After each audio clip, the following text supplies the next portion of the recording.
कहानी की शुरुआत होती है भविष्य में, जहां बिल्कुल इंसानों जैसे दिखने वाले इंटेलिजेंट रोबोट बना दिए गए थे। इन रोबोट्स को एंड्रॉइड्स बुलाया जाता था। एंड्रॉइड्स का काम सिंपल था, घर के सारे काम करना और इंसानों की मदद करना। सब कुछ नॉर्मल चल रहा था, लेकिन कोई नहीं जानता था कि बहुत जल्द सब कुछ बदलने वाला है। इसके बाद हम जॉर्जिया नाम की एक जवान लड़की को देखते हैं, जो आज क्रिसमस इव मना रही थी। अचानक से उसे एक अजीब सी खबर मिली। बाथरूम में जाकर उसने कई टेस्ट किए और तब जाकर पता चला कि वो प्रेग्नेंट है। जॉर्जिया ने तुरंत अपने बॉयफ्रेंड सैम को सब कुछ बता दिया। उन दोनों ने कभी बच्चे की प्लानिंग नहीं की थी, लेकिन सैम ने उससे वादा किया कि मैं तुम्हारा और हमारे होने वाले बच्चे का पूरा ख्याल रखूंगा।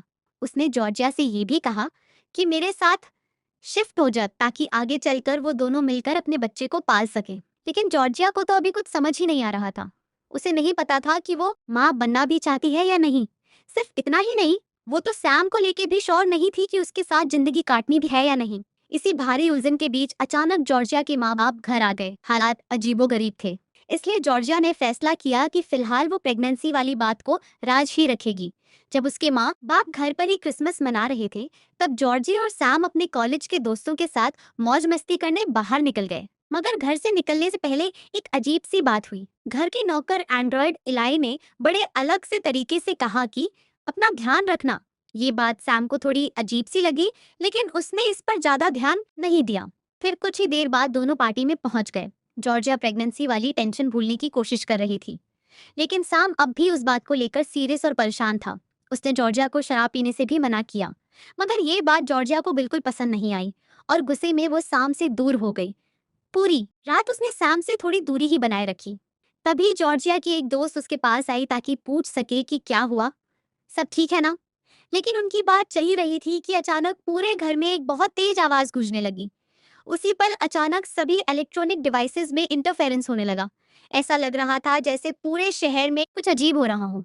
और तभी पार्टी में मौजूद एक एंड्रॉयड अचानक से अपना कंट्रोल खो बैठा। उस एंड्रॉयड ने बिना वार्निंग के अंदर मौजूद सभी लोगों पर हमला करना शुरू कर दिया। एक लड़के ने तुरंत सिक्योरिटी कोड का इस्तेमाल करके उसकी प्रोग्रामिंग बंद करने की कोशिश की, लेकिन हैरानी की बात यह थी कि एंड्रॉयड ने उसकी कोई बात नहीं मानी। अब सैम ने तुरंत जॉर्जिया को वहां से बाहर ले जाने की कोशिश की, लेकिन एंड्रॉयड ने उसका रास्ता ब्लॉक कर दिया और सीधा सैम पर हमला करने लगा। सैम ने उसे रोकने की पूरी कोशिश की, लेकिन रोबोट उसे जमीन पर गिराकर उसका गला दबाने लगा। अब जॉर्जिया अपने बॉयफ्रेंड को बचाने के लिए भागी, लेकिन एंड्रॉयड ने उसे जोर से लात मारकर दूर फेंक दिया। अब रोबोट सैम को खत्म करने ही वाला था कि तभी एक लड़के ने बेसबॉल बैट लेकर अचानक एंड्रॉयड पर पीछे से हमला कर दिया। इस जोरदार हमले से एंड्रॉयड को जबरदस्त चोट आई, जिसके बाद उसकी गर्दन से एक अजीब सा ग्रे लिक्विड बहने लगा। अब एंड्रॉयड तबाह हो चुका था, लेकिन असली प्रॉब्लम अभी शुरू हुई थी। कुछ ही पलों बाद जॉर्जिया और बाकी लोगों को बाहर से लोगों के चीखने की आवाजें सुनाई देने लगी। जब सब लोग घर से बाहर निकले तो उन्होंने देखा कि पूरे शहर में अफरा तफरी मच गई थी। हर जगह एंड्रॉइड्स घर तोड़ रहे थे और अपने ही मालिकों पर हमला कर रहे थे। ऐसा लग रहा था कि उस रहस्य में यह आवाज ने एंड्रॉइड्स की प्रोग्रामिंग को बदल दिया था और अब दुनिया भर में रोबोट इंसानों के खिलाफ हो गए थे। इस खौफनाक घटना के 9 महीने बाद हम देखते हैं कि जॉर्जिया और सैम जंगल के बीच छुपे हुए थे। जॉर्जिया अब कभी भी बच्चे को जन्म देने वाली थी। अब दोनों अपनी जान बचाने के लिए भटक रहे थे और हर वक्त कोशिश करते थे कि एंड्रॉइड्स का ध्यान उन पर ना पड़े। असल में वो दोनों बॉस्टन जाने के रास्ते पर थे। बॉस्टन उन चंद शहरों में से था जो एंड्रॉयड अटैक के बाद भी बच गए थे, लेकिन उन्हें वहां जल्द से जल्द पहुंचना बहुत जरूरी था। अपने सफर पर एक दिन जॉर्जिया और सैम को रास्ते में एक मिलिट्री बेस नजर आया। जैसे ही वो बेस के पास पहुंचे तो सोल्जर्स ने तुरंत उन्हें रोक लिया और सरेंडर करने को कहा। इस खतरनाक दुनिया में किसी पर भी आसानी से भरोसा नहीं किया जा सकता। फौजियों ने दोनों को ध्यान से इंस्पेक्ट किया ताकि ये साबित हो सके कि वो इंसान ही है। जब उन्हें पूरी तरह यकीन हो गया कि दोनों इंसान हैं, तब जाकर उन्हें बेस के अंदर आने दिया गया। फिर जॉर्जिया को तुरंत हॉस्पिटल विंग में भेज दिया गया। वहां डॉक्टर्स ने उसका चेकअप किया और बताया कि बच्चा किसी भी वक्त पैदा हो सकता है। डॉक्टर ने जॉर्जिया से कहा कि यहीं पर रुक जाओ क्योंकि बच्चे की डिलीवरी बेस में आराम से हो सकती है, लेकिन जॉर्जिया ने साफ मना कर दिया। उसने कहा कि मुझे हर हाल में बॉस्टन पहुंचना है क्योंकि वहां एक जहाज है जो कई परिवारों को लेकर एशिया की तरफ जाएगा। रिपोर्ट्स के मुताबिक साउथ कोरिया जैसे देश अब दुनिया की सबसे सुरक्षित जगह बन चुके थे और वहां सिर्फ उन परिवारों को एंट्री मिल रही है जिनके साथ एक छोटा बच्चा हो। मगर डॉक्टर ने जॉर्जिया को समझाने की कोशिश की। उसने कहा कि ये आइडिया छोड़ देना ही बेहतर होगा, क्योंकि न्यूयॉर्क पर एंड्रॉइड्स के हमले के बाद बॉस्टन की सिक्योरिटी बहुत ज्यादा सख्त हो चुकी है। सिर्फ इतना ही नहीं, बॉस्टन पहुंचने के लिए उन्हें एक लंबा और खतरनाक जंगल पार करना पड़ेगा। उस जगह को नो मैंस लैंड कहते थे। ये नाम इसलिए पड़ा था क्योंकि वहां सिर्फ एंड्रॉइड्स का कब्जा है। रात को सैम कुछ फौजियों से बात करने निकल गया कि कोई उन्हें बॉस्टन तक ले जा सकता है क्या। लेकिन वहां जाकर सैम ने एक अजीब और भयानक मंजर देखा। सभी फौजी आग के सामने खड़े थे और वो कुछ रिचुअल जैसा कर रहे थे। इस रिचुअल में फौजियों के शरीर पर गर्म लोहे से एक निशान लगाया जा रहा था, जैसे वो खुद को आने वाली जंग के लिए तैयार कर रहे हों। मगर सैम ने बीच में आते हुए एक फौजी से कहा कि बॉस्टन तक ले जा सकते हो भाई। तब एक सोल्जर ने उसे चैलेंज दिया। उसने कहा कि बॉस्टन तो नहीं, लेकिन अगर तुम मुझे लड़ाई में हरा दो तो मैं तुम्हें पास वाले टाउन तक छोड़ दूंगा। शुरू में तो सैम ने इस चैलेंज से मना कर दिया, लेकिन फिर उसने जॉर्जिया और अपने होने वाले बच्चे के बारे में सोचा और वो लड़ने को तैयार हो गया। फिर अगली सुबह जॉर्जिया को फौजी बेस के कमांडर के पास ले गए। वहां का सीन देखकर जॉर्जिया हक्की बक्की रह गई। उसने देखा कि सैम को बंदी बनाकर रखा गया था। उनकी उस फाइट के दौरान सैम ने फौजी को इतना जोरदार मुक्का मारा कि वो लगभग अंधा हो गया था। इस वजह से बेस कमांडर काफी गुस्से में था। उसने तुरंत फैसला किया कि सैम और जॉर्जिया दोनों को बेस से तुरंत, अब उन्हें सिर्फ 2 मिनट देते हुए वार्निंग दी गई कि अगर उस टाइम के अंदर वो बेस्ट से नहीं निकले तो फौजी उन्हें दुश्मन समझकर हमला कर देंगे। अब उनके पास कोई चारा नहीं बचा। इसलिए सैम और जॉर्जिया ने जल्दी से अपना सामान उठाया और मजबूरन मिलिट्री बेस छोड़ दिया। मगर उन्हें नहीं पता था कि उनका आने वाला सफर इतना खतरनाक होने वाला है। बेस छोड़ने से पहले डॉक्टर ने उन दोनों की एक आखिरी बार मदद की। उसने उन्हें कॉटन, हाइड्रोजन पेरोक्साइड और कुछ जरूरी मेडिकल सप्लाईज दी। साथ ही उसने जॉर्जिया को ये भी सिखाया कि बच्चे को जन्म देने के बाद उसके पेट से जोड़ी हुई नली कैसे काटनी है। जॉर्जिया ने उसका दिल से शुक्रिया अदा किया। इसके बाद वो सैम के साथ वहां से निकल गई। सैम ने जाने से पहले सोल्जर्स से अपनी बंदूक और मशेटी वापस ले ली, लेकिन जॉर्जिया बीबी नाराज थी कि तुम करना क्या चाहते थे। अब दोनों के बीच फिर से बहस शुरू हो गई। तभी अचानक जंगल के अंदर से तेज गरजने वाली बिजली की आवाज सुनाई दी। कुछ ही देर में तेज बारिश शुरू हो गई। अब दोनों ने जल्दी से कोई सुरक्षित जगह ढूंढने की कोशिश की जहां वो पनाह ले सके। बड़ी मुश्किल से एक लंबी और थकान भरी रात गुजारने के बाद उन्हें एक खेत के पास छोटा सा घर नजर आया। सैम पहले अंदर गया ताकि देख सके कि ये जगह सुरक्षित है या नहीं। किस्मत से घर बिल्कुल खाली और सुनसान था। वहां कोई नहीं रहता था, इसलिए दोनों ने फैसला किया कि वो रात वहीं गुजारेंगे। दोनों ने मिलकर घर को थोड़ा साफ किया ताकि वो आराम से सो सकें। फिर सैम एक बेडरूम में गया ताकि वहां से गड्ढा ला सके और वहीं उसे एक पुराना पोलरॉइड कैमरा मिल गया। हैरानी की बात यह थी कि कैमरा अभी भी काम कर रहा था। गलती से सैम ने अपनी ही एक तस्वीर खींच ली और तब पता चला कि कैमरा में सिर्फ एक आखिरी फोटो बाकी है। तब सैम ने फैसला किया कि वो कैमरा संभाल कर रखेगा। उसने सोचा कि जब बच्चा पैदा होगा तब वो एक आखिरी फोटो लेकर अपने छोटे से परिवार की तस्वीर लेंगे। जॉर्जिया को सैम की ये बात बहुत पसंद आई। तब उसने सैम से गुस्सा करने के लिए माफी भी मांगी। इस पर सैम ने सिर्फ इतना कहा कि मैं कोई भी काम यही सोचकर करता हूँ कि तुम और बच्चा दोनों सुरक्षित रहो।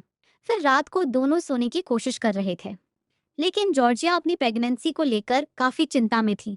उसने अपने बैकपैक से एक किताब निकाली जिसमें बच्चे के जन्म के बारे में इंस्ट्रक्शंस दिए गए थे।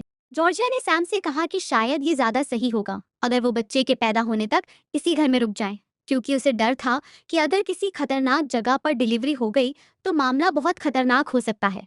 लेकिन सैम इस बात से सहमत नहीं था। उसका कहना था कि हमें आगे बढ़ते रहना होगा। उसका मानना था कि बॉस्टन पहुंचने से पहले अगर बच्चा पैदा हो गया तो हमें बहुत ज्यादा मुश्किल होगी। तब दोनों ने फैसला किया कि इस बात पर वो बाद में डिस्कस करेंगे। फिलहाल के लिए वो सो गए और अगले दिन का इंतजार करने लगे। अगली सुबह जॉर्जिया बाहर कुछ आवाज सुनकर जाग गई। वहां उसने सैम को देखा जो गैराज में मिली एक मोटरसाइकिल को रिपेयर कर रहा था। जॉर्जिया ने कहा कि बाइक पर जाना बहुत खतरनाक है। एक तो इससे गिर के चोट लग सकती है, दूसरा इसकी, लेकिन सैम का प्लान कुछ और ही था। उसने कहा कि बच्चे के पैदा होने से पहले हर हाल में बॉस्टन पहुंचना है। तो वो चाहता था कि नो मैंस लैंड को जितनी जल्दी हो सके उतनी जल्दी पार कर ले, और अगर रास्ते में एंड्रॉइड्स मिल भी गए तो वो अपनी पूरी जान लगाकर जॉर्जिया की सुरक्षा करेगा।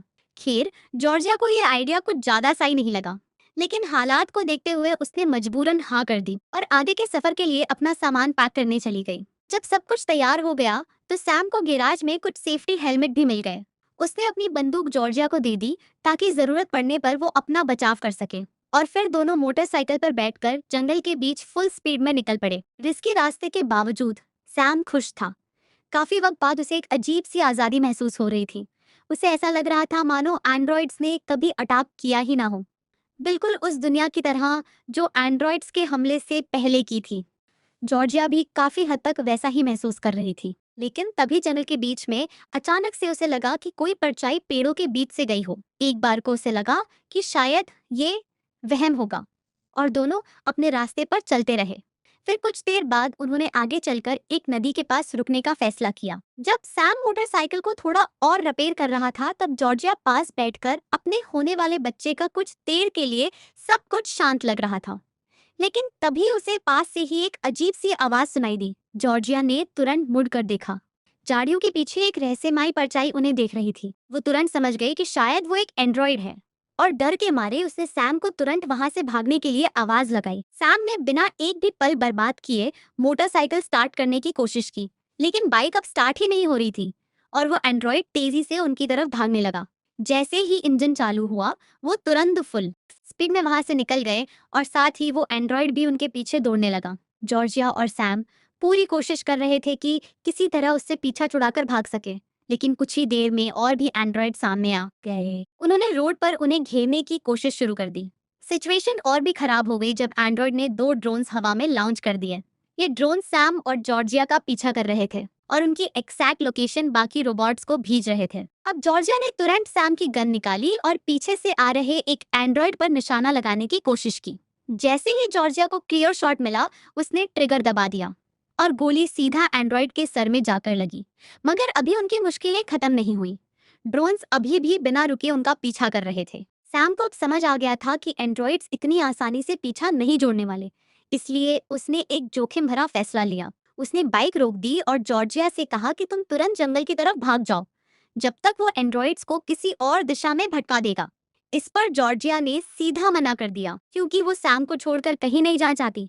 लेकिन सैम ने बिना उसकी बात सुने उसके हाथ से बंदूक वापस ले ली और मोटरसाइकिल लेकर वहां से निकल गया। अब जॉर्जिया मजबूरन वहां से एक छोटी सी पहाड़ी की तरफ नीचे उतरने लगी, और वो पूरी कोशिश कर रही थी कि किसी को उसके वहां होने की भनक ना लगे। तभी उसे किसी की टहनी पर पैर रखने की आवाज सुनाई दी। वो धीरे से आगे बढ़ी, और तभी उसके सामने एक अनजान आदमी आ गया। पहली नजर में तो वो आदमी इंसान ही लग रहा था। उसने जॉर्जिया से कहा कि मेरे साथ चलो, मेरे पास एक छुपने की जगह है, क्योंकि अगर एंड्रॉइड्स ने तुम्हें यहाँ पर देख लिया तो जिंदा नहीं छोड़ेंगे। जॉर्जिया सैम को छोड़कर जाना नहीं चाहती थी, लेकिन अब उसे अपने होने वाले बच्चे के बारे में भी सोचना था, इसलिए मजबूरन वो उस आदमी के साथ चल पड़ी। फिर वो आदमी उसे जंगल के अंदर ले गया, जहाँ एक ट्रक को छुपा कर रखा गया था। ट्रक के अंदर उसने अपना परिचय दिया। उसका नाम आर्थर है, और बीते समय में वो एक एआई प्रोग्रामर हुआ करता था, जिसने एंड्रॉइड्स को बनाने में मदद की थी। आर्थर को अब अपने काम का बहुत पछतावा था। उसने कहा कि हम इंसानों ने खुद को भगवान के बराबर समझ लिया, उसी गलती का खामियाजा भुगत रहे हैं आज तक। आर्थर के हिसाब से अब तो जिंदा रहने का एक ही तरीका है, छुप कर रहो इन एंड्रॉइड से। फिर उसने जॉर्जिया के लिए वहां सोने की जगह बना दी। फिर कुछ घंटे बाद जॉर्जिया अचानक से जाग गई। उसे जोरदार दर्द महसूस होने लगा, और तब उसे समझा गया कि उसका बच्चा बहुत जल्द पैदा होने वाला है। अब आर्थर ने जैसे ही जॉर्जिया की कंडीशन देखी, उसने तुरंत कहा कि वो उसे बॉस्टन तक ले जा सकता है। उसने जॉर्जिया को एक स्पेशल सूट दिखाया जो उसने खुद बनाया था, जो एक कैमोफ्लेज एल्गोरिदम पर काम करता था। इस सूट की मदद से एंड्रॉइड्स के बीच से बिना उन्हें दिखाई दिए गुजरा जा सकता है, लेकिन फिर भी अगर ज्यादा आवाज होगी तो एंड्रॉइड्स उनका पता लगा सकते हैं। जॉर्जिया ने उसका शुक्रिया अदा किया, लेकिन उसने कहा कि उसे सबसे पहले अपने बॉयफ्रेंड सैम को बचाना होगा, क्योंकि उसे लग रहा था कि एंड्रॉइड्स ने उसे पकड़ लिया है। जॉर्जिया की जिद देखकर आर्थर मान गया। उसने कहा कि वो उसे एंड्रॉइड्स के अड्डे तक, फिर दोनों जंगल के रास्ते वहां के लिए निकल पड़े। कुछ ही देर बाद उन्हें एक बहुत बड़ा घर नजर आया, जहां से लोगों की चीखने की आवाजें आ रही थी, जैसे कोई उन पर हमला कर रहा हो। अब आर्थर ने जॉर्जिया को अपना कैमोफ्लेज सूट दिया ताकि वो सैम को पहना सके। इसके बाद आर्थर वहां से चला गया, और जॉर्जिया ने सूट एक्टिवेट कर दिया। सूट के एक्टिव होते ही वो एंड्रॉइड्स के लिए गायब हो गई। धीरे धीरे वो घर की एंट्रेंस तक पहुंची, जहां उसका सामना एक डरावने से चेहरे वाले एंड्रॉइड से हुआ। लेकिन जैसा आर्थर ने बताया था, सूट की वजह से एंड्रॉइड उसे देख नहीं पा रहा था, और जॉर्जिया आराम से घर के अंदर घुस गई। फिर भी उसे बिल्कुल खामोश रहना पड़ा। वो धीरे धीरे आगे बढ़ती रही और पूरी कोशिश करती रही कि कोई आवाज नहीं हो, जबकि और भी एंड्रॉइड घर के अंदर इधर उधर घूम रहे थे। आखिरकार जॉर्जिया को एक कमरे में सैम मिल गया। उसके साथ एक और कैदी भी बंद था। लेकिन सैम की हालत बहुत बुरी थी, क्योंकि एंड्रॉइड्स ने उसकी टांगें तोड़ दी थी। जॉर्जिया ने तुरंत सैम को आजाद करने की कोशिश की, मगर तभी दूसरा कैदी भी उससे गुहार लगाने लगा कि मुझे भी आजाद कर दो यहाँ से प्लीज। अचानक उसी वक्त एक और एंड्रॉइड कमरे में आ गया। क्योंकि वो जॉर्जिया को तो देख नहीं सकता था, इसलिए वो सीधा सैम की तरफ बढ़ा और उसके पैरों पर जोर जोर से पैर रखकर उसे और दर्द देने लगा। बेचारी जॉर्जिया मजबूरी में खड़ी होकर बस ये सब कुछ देख सकती थी। जैसे ही रोबोट वहां से चला गया, जॉर्जिया ने तुरंत सैम को आजाद कर दिया। अब दूसरे कैदी को समझा गया कि जॉर्जिया को एंड्रॉइड्स ने इसलिए नहीं देखा क्योंकि उसने कैमोफ्लेज सूट पहना हुआ था। इसलिए उसने जॉर्जिया से कहा कि वो उसे भी बाहर निकाल ले। लेकिन जॉर्जिया के पास अब सिर्फ एक एक्स्ट्रा सूट था और अब उन्हें वहां से जल्दी निकलना भी जरूरी था। तभी उस कैदी ने जोर जोर से चलाना शुरू कर दिया। उसकी आवाज सुनकर बाकी रोबोट्स भी वहां आ गए। अब एंड्रॉइड्स जॉर्जिया और सैम की तरफ बढ़ने लगे, मगर दोनों पूरी कोशिश कर रहे थे कि किसी घर से बाहर निकल जाएं। लेकिन एंड्रॉइड्स अब उन्हें पकड़ने ही वाले थे। सब कुछ खत्म होता। लगी गोली आर्थर ने चलाई थी, जो जॉर्जिया को बचाने के लिए वापस आ गया था। लेकिन आर्थर उसके हमले से बच गया और अपने जबरदस्त लड़ने के तरीके से उसे भी खत्म कर दिया। अब ये जगह सुरक्षित हो चुकी थी। लेकिन तभी जॉर्जिया को महसूस हुआ कि बच्चा बाहर आने वाला है। बिल्कुल भी समय न गवाते हुए आर्थर ने जॉर्जिया को ट्रक में बैठाया, सैम को भी साथ लिया और तेजी से जंगल के रास्ते पोस्टन के तरफ ड्राइव करने लगा। रास्ते में जॉर्जिया का दर्द और ज्यादा बढ़ गया और वो खुद ही बच्चे को जन्म देने की कोशिश कर रही थी। लेकिन इतनी तकलीफ और थकान की वजह से वो बेहोश हो गई। फिर अगली सुबह जब जॉर्जिया की आंख खुली तो वो एक हॉस्पिटल में थी और एक नर्स उसकी देखभाल कर रही थी। नर्स ने उसे बताया कि अब वो बॉस्टन में है और आर्थर की मदद से वो लोग वक्त रहते यहाँ पहुंच गए थे। डॉक्टर्स ने तुरंत जॉर्जिया का सी सेक्शन करके बच्चे की सुरक्षित डिलीवरी कर दी थी। फिर नर्स ने जॉर्जिया का बेटा उसकी गोद में दिया। पहली बार अपने बच्चे को देखकर जॉर्जिया की आंखों में खुशी के आंसू आ गए। पहले उसके पास वाले बेड पर सैम भी पड़ा था, जो अपने जख्मों से उभर रहा था। वहीं कर्टन के पीछे वाले बेड पर आर्थर भी आराम कर रहा था। जॉर्जिया बेहद खुश थी कि इतनी मुश्किलों के बाद आखिरकार सब कुछ ठीक हो गया। फिर वो सैम के पास आई ताकि वो भी अपने बेटे को गोद में ले सके। दोनों ने मिलकर अपने बच्चे का नाम फॉरेस्ट रखा। लेकिन बदकिस्मती से सैम की हालत डॉक्टरों की सोच से ज्यादा सीरियस थी। डॉक्टर्स को मजबूरन उसकी टांगे काटनी पड़ी। इस वजह से सैम को अब लंबा समय लगेगा ठीक होने में। फिर कुछ देर बाद बेस के एजेंट ने जॉर्जिया से पूछताछ की ताकि पता लगाया जा सके कि वो बॉस्टन तक कैसे पहुंची। जॉर्जिया ने शुरू से लेकर अब तक सब कुछ बताया। फिर एजेंट ने पूछा कि तुमने सैम को एंड्रॉइड्स के चंगुल से कैसे बचाया। तब जॉर्जिया ने बताया कि वो आर्थर के बनाए हुए कैमोफ्लेज सूट को पहनकर अंदर गई थी। मगर एजेंट को ये बात काफी हैरान कर देने वाली लगी।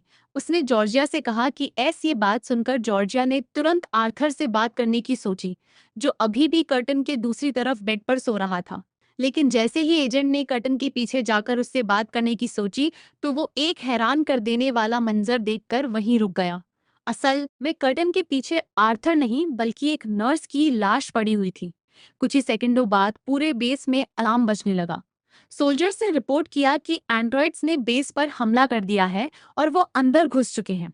सिर्फ इतना ही नहीं, एंड्रॉइड्स ने बेस के इलेक्ट्रोमैग्नेटिक पल्स जनरेटर को भी डिसेबल कर दिया था। सिर्फ वही एक ऐसा हथियार था जो एंड्रॉइड्स को रोक सकता था। अब पूरे बेस में अफरा तफरी मच गई।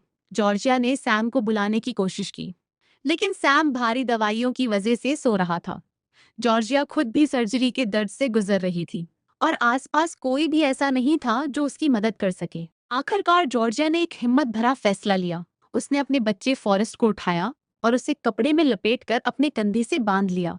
फिर वो एक व्हील चेयर पर बैठी और जनरेटर को एक्टिवेट करने के लिए उसकी तरफ बढ़ने लगी, जिनको एंड्रॉइड्स ने मार दिया था। मगर इतनी तेज आवाजों की वजह से उसका बेटा उठकर रोने लगा। जॉर्जिया ने उसे शांत करने की कोशिश की और रास्ते में उसे एक फौजी का रिवॉल्वर भी मिल गया, जिसे उसने तुरंत अपने पास रख लिया। आखिरकार वो जनरेटर रूम तक पहुंच गई, लेकिन उसके रास्ते में एक बंद दरवाजा था जो उसे आगे बढ़ने नहीं दे रहा था।